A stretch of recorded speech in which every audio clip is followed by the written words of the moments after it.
ॐ नमः सिद्धेभ्यः।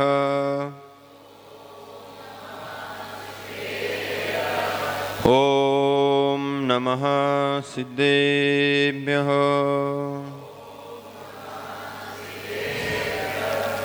शिवं शुद्धबुद्धं परं विश्वनाथं न देवो न भर्त्यो न भर्ता न कर्ता चिदानन्दरूपं नमो वीतरागं चिदानन्दरूपं नमो वीतरागं चिदानन्दरूपं नमो वीतरागं चिदानन्दरूपं नमो वीतरागम्। ळमो अरिहन्ताळं ळमो सिद्धाळं नमो आयरीयाळं ळमो वज्रायाळं ळमो लोये सव्वसाहुळं। जय बोलिए 1008 श्री आदिनाथ भगवान की, 1008 चिंतामणि दिव्य चिंतामणि पार्श्वनाथ भगवान की, 1008 श्री महावीर भगवान की, आचार्य भगवंत श्री 108 विमल सागर जी गुरुदेव की, आचार्य भगवंत श्री 108 विराग सागर जी गुरुदेव की, आचार्य भगवंत श्री 108 विशुद्ध सागर जी गुरुदेव की, मुनि श्री प्रशम सागर जी महाराज की।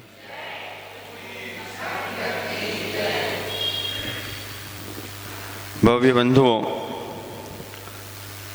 हमारा विषय चल रहा है,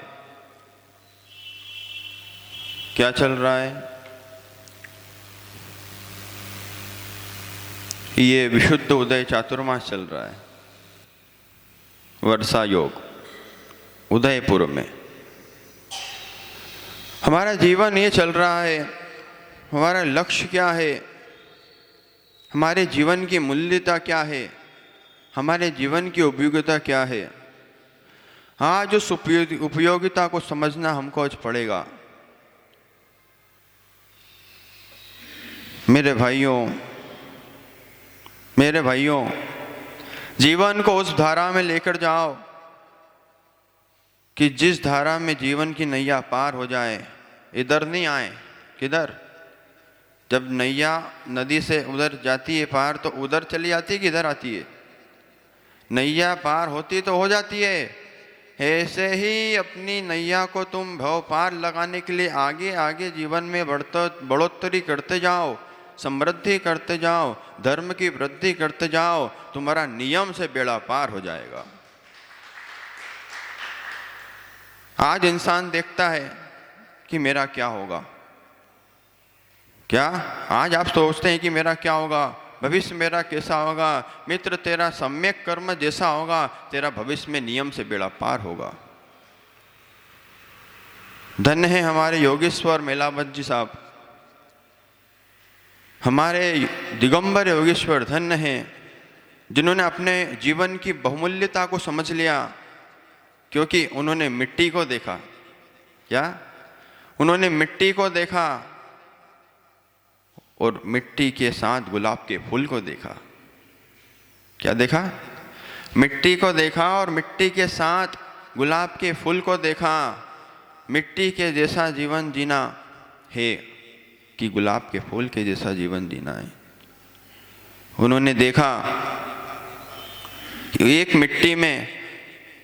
मिट्टी को यदि पानी का संयोग मिल जाए तो बोलो क्या होता है? मिट्टी क्या हो जाती है? सूख जाती है कि गीली हो जाती है? अरे भैया, मिट्टी गीली हो जाती है पानी के संयोग से। ऐसे ही श्रावक को जिनवाणी का रस पान मिल जाए तो श्रावक की जिंदगी संवर जाती है।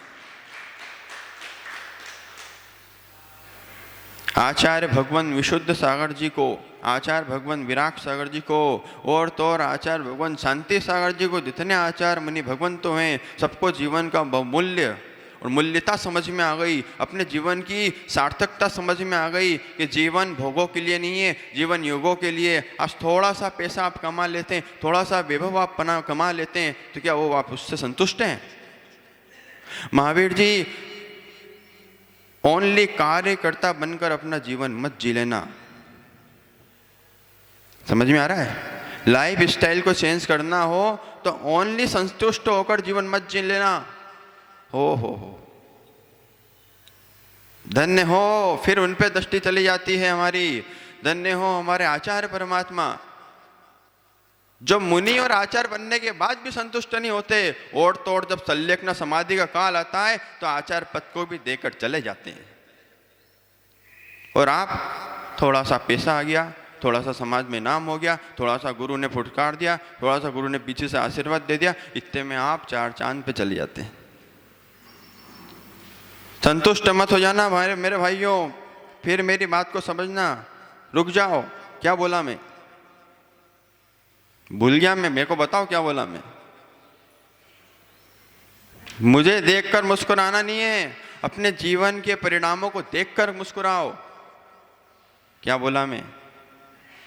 ये नहीं बोला मैं बोला कि जीवन को जीते जीवन को जीते जीते संतुष्ट मत हो कि बस प्रवचन में आ गए मेरा कल्याण हो गया, आहार दान दे लिया मेरा कल्याण हो गया, भगवान के दर्शन कर लिए मेरा कल्याण हो गया, भगवान के शांति धारा का गोंदरक लगा लिया मेरा कल्याण हो गया। इससे भी तेरा कल्याण नहीं होगा। लेकिन जब भी कल्याण होगा तो इनके आधार पे, आधारशिला पे चलकर ही होगा। ये सारी आधारभूत शिलाएं हैं। मेलावत जी, आप मेरे सामने बैठे हो, मैं आपके सामने बैठा हूँ। अंतर इतना है, आप चिटाई पे बैठे हो, मैं पाटे पर बैठा हूँ। अंतर इतना है कि आप श्रावकों में संत हूँ, अंतर इतना है आप श्रावकों ये साधु हैं, अंतर इतना है इनके परिणाम साधु हैं, अंतर इतना है आपके परिणाम श्रावक के हैं। लेकिन जब भी श्रावक साधु नहीं समझे, ये तो समझ नहीं होंगे मेरी बात को पारस भैया।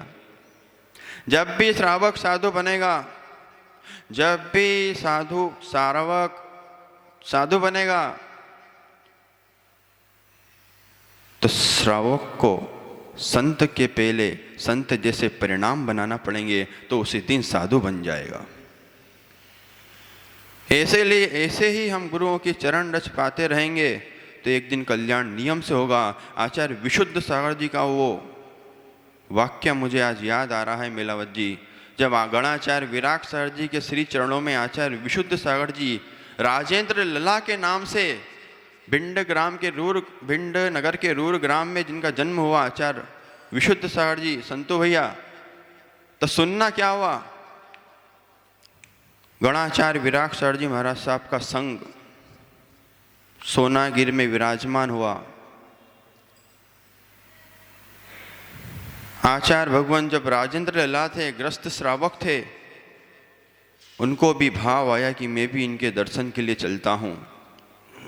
और जैसे ही गणाचार्य विराट सागर जी महाराज का, गुरुदेव का उन्होंने दर्शन किया, बस उसी दिन उन्होंने व्रत और प्रतिमाओं को मांगना प्रारंभ कर दिया था। इतनी जल्दी जीवन के मूल्य को समझ जाना भी कोई बहुत बड़ी बात नहीं है। इतनी जल्दी भी जीवन का मूल्य समझ में नहीं आता। उसके बाद भी जीवन की कठिन परीक्षा तो जब चालू होती है जब गुरु परीक्षा लेने खड़े होते हैं। प्रवचन में बैठना भी एक बहुत बड़ी परीक्षा है। मंदिर आना भी, वारस भैया, मंदिर आना भी बहुत बड़ी परीक्षा है। और तो और सगे भाई से आपस में जय जिनन करना भी, कर लेना भी बहुत बड़ी परीक्षा है। और मंदिर से निकलकर जो व्यक्ति मिले उससे जय जिनेन कर लेना भी बहुत बड़ी परीक्षा है। 4 दिन पहले तुम्हारा किसी से विवाद हुआ हो, वही व्यक्ति यदि तुम्हारे मंदिर में, गुरु दरबार में मिल जाए, तब परिणाम कैसे हो रहे हैं। नमस्तु करने के, नमस्कार करने के, जय जिनेन करने के हो रहे हैं, तो समझ लेना मेरा यहाँ आना सार्थक है, मेरा जीवन बहुमूल्य सार्थक है। ऐसे ही जीवन की धारा को बिताते चले जाने से कुछ नहीं होगा कि रोज मैं उठता हूँ, फिर थोड़ा बहुत कमाया, शाम को थक के सो गए, फिर उठे, फिर वही दिनचर्या से संतुष्ट मत हो जाना। आचार्य भगवान विशुद्ध सागर जी को देखकर जीवन को समझ लेना कि इन्होंने आचार्य विराट सागर जी को क्या निवेदन किया था। जब आचार्य विराट सागर जी ने उनकी परीक्षा ली कि बेटा मुनि बनना है तो पहले घर वालों को लेके आओ। क्या बोला? मुनि बनना है तो पहले अपने परिजन से पूछ के आओ, उनकी बिना परमिशन के तुमको एक व्रत भी नहीं मिलेगा। और जैसे ही उनके परिजन को मालूम पड़ा कि राजेंद्र लला मुनि बनने के लिए, साधु बनने के लिए, घर बार छोड़ने के लिए मोक्ष मार्ग में आगे बढ़ने वाले हैं, तो ध्यान रखना श्रावक की क्रिया में ही फंसाएगा।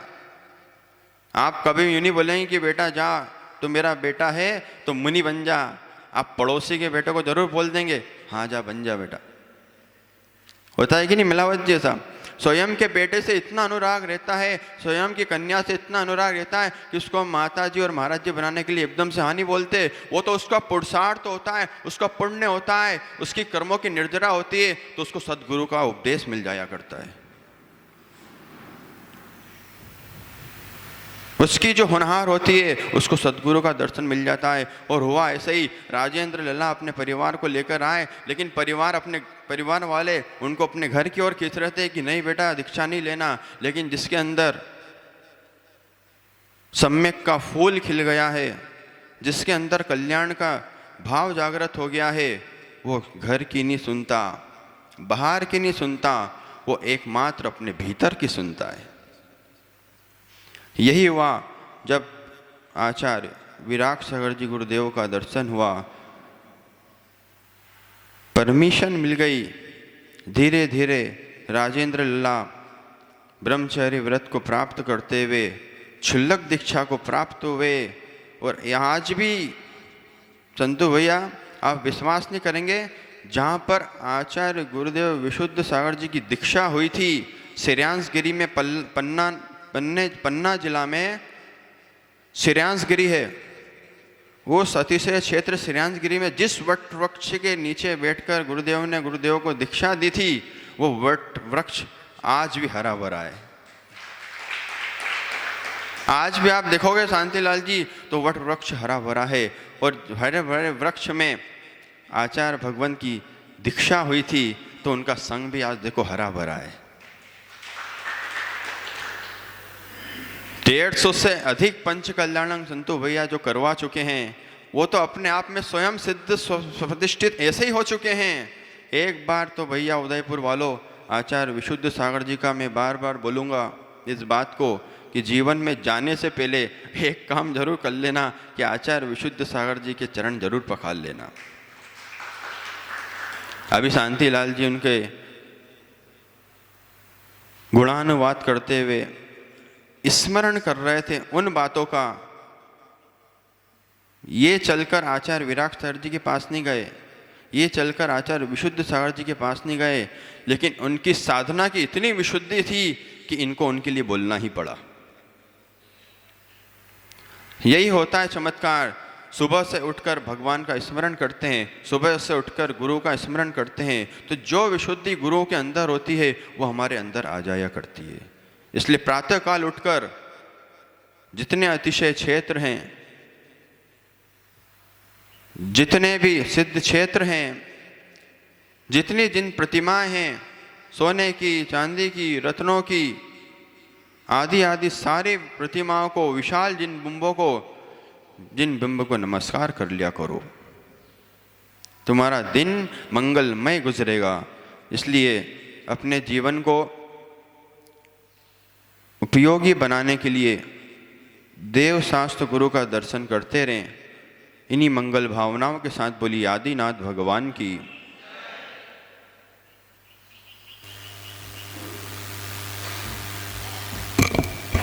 जय बोलो।